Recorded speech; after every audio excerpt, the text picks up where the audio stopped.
ఒకసారి కాదు దాదాపు 4-5 సార్లు ఇది సాక్షి మీడియా పేపర్లో వేయటం జరిగింది. చాలా మంది ఎమ్మెల్యేలు దీని గురించి మాట్లాడటం కూడా జరిగింది. మొట్టమొదటిది ఎక్కువగా మాట్లాడుతూ ఉంది ఏమిటంటే దీని గురించి కూడా విచారణ చేయాలని సిట్ వారిని కోరుతా ఉన్నాం. నాకు అక్కడున్న ఎస్పీ గారు ఎలక్షన్ సమయంలో బిందు మాధవ్ గారు ఎవరైతే ఉన్నారో వారికి వారి ఫ్యామిలీతో మాకు ఏదో పరిచయం ఉన్నట్లు, మేమేదో చాలా దగ్గర స్నేహితులు అన్నట్లు, వారి భార్య మా భార్య ఏదో దగ్గర స్నేహితులు అన్నట్లు, ఏదో దీన్ని డెలిబరేట్ గా ఈ మెసేజ్ ని ఒకసారి కాదు దాదాపు 4-5 రోజులుగా దీన్ని పంపిస్తా ఉన్నారు. ప్రతి చోట కూడా ఇది పబ్లిష్ చేస్తా ఉన్నారు. దీన్ని సిట్ వారిని కోరుతా ఉన్నాం, మా వైపు నుంచి క్షుణ్ణంగా పరిశీలించండి. మా కాల్ డేటా తీసి పరిశీలించండి. వాళ్ళ కాల్ డేటా మరి అధికారి కాబట్టి అది మీ చేతిలో ఉంటుంది. మా వైపు నుంచి మా కాల్ డేటా, మా చుట్టుపక్కల ఉన్న వారి కాల్ డేటా ఏదైతే ఉందో వాటిని తప్పకుండా తీసి పరిశీలించాలని చెప్పి కోరుతా ఉన్నాం. ఎస్పీ బిందు మాధవ్ గారి ఫ్యామిలీ పైన ఏ విధంగా ఏదో నిరాధారమైన ఆరోపణలు చేస్తా ఉన్నారు, ఏదో మాకు వారికి సంబంధం ఉందని, ఇది పూర్తి అవాస్తవం. చెప్తా ఉంది ఏమిటంటే ఏదో మాకు ఆ రోజు ఎలక్షన్ రోజు పోలీసుల వైపు నుంచి ఇదిగోండి టీడీపీ చెప్పినట్లు ఆడిందని చెప్పి ఏదో కథనం, పల్నాడులో హింసకు పోలీసులే కారణం అని, అట్టడుగున టీడీపీకి సహకారం అని చెప్పి ఒకరోజు ఇలా వివిధ ఆర్టికల్స్ని పబ్లిష్ చేయడం జరిగింది. అయ్యా మేము ఎలక్షన్స్కి 15-20 రోజుల ముందే దానికి సంబంధించిన ఆఫీసర్స్ అందరికీ కూడా ఎస్పీ గారు, ఐజీ గారు అందరినీ కూడా కలిసి మా వైపు నుంచి ఒక లెటర్ ఇవ్వడం జరిగింది. ఇదిగోండి మేము ఐడెంటిఫై చేసిన ఈ 140 నుంచి 150 సెన్సిటివ్ బూత్స్, ఇది ఓపెన్ లెటర్, ఇదేమి దాచేది కాదు, మీరు చెక్ చేసుకోవచ్చు. ఇది నేను పబ్లిక్గా మీడియాకు కూడా ఇస్తున్నాను, యూ క్రాస్ చెక్ ఇట్. 140 నుంచి 150 బూత్స్ ఉన్నాయి, మొత్తం సెన్సిటివ్ బూత్స్ మా పార్లమెంట్లో.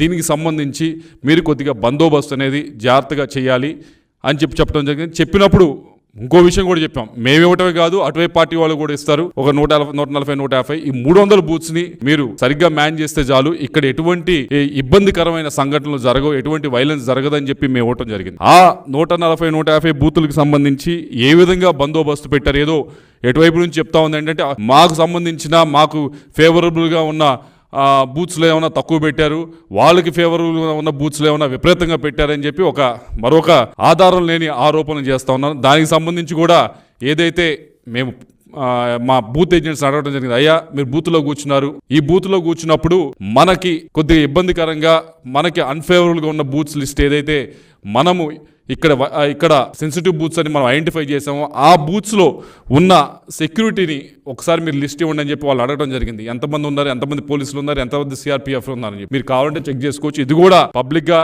నేను పెడతా ఉన్నా, అంటే మా బూత్లో ఏజెంట్స్ కాబట్టి ఇచ్చింది ఒక 5-10% కొద్దిగా అటు ఇటు డిస్క్రిపెన్సీ ఉండొచ్చు, కానీ దాదాపుగా ఇది ఏదైతే నిజంగా అక్కడ సెక్యూరిటీని ఏర్పాటు చేశారో దాని డేటాని ఇక్కడ మా వాళ్ళు చూసిన డేటాని ఇక్కడ పెడతా ఉన్నాం. కాబట్టి దీన్ని కూడా ఒకసారి వెరిఫై చేసుకోండి. దీన్ని వెరిఫై చేసుకున్న తర్వాత మీకు తప్పకుండా అర్థమవుతుంది.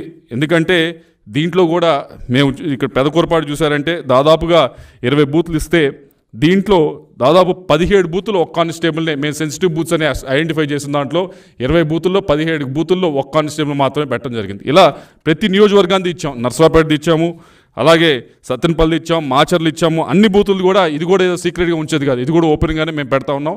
ఇది కూడా దయచేసి మరొకసారి సిట్ వారిని కోరుతా ఉన్నాం, ఇది కూడా వెరిఫై చేయండి. ఇది కూడా మేము ఇచ్చిన లెటర్కి ఏమన్నా అనవసరంగా ఎక్కువ మీరు అనుకున్న విధంగా మాకు ఫేవర్ చేశారు అనుకుంటే కనుక దీన్ని కూడా దయచేసి బయట పెట్టాలని చెప్పి మేము సిట్ వారిని కోరుతా ఉన్నాం.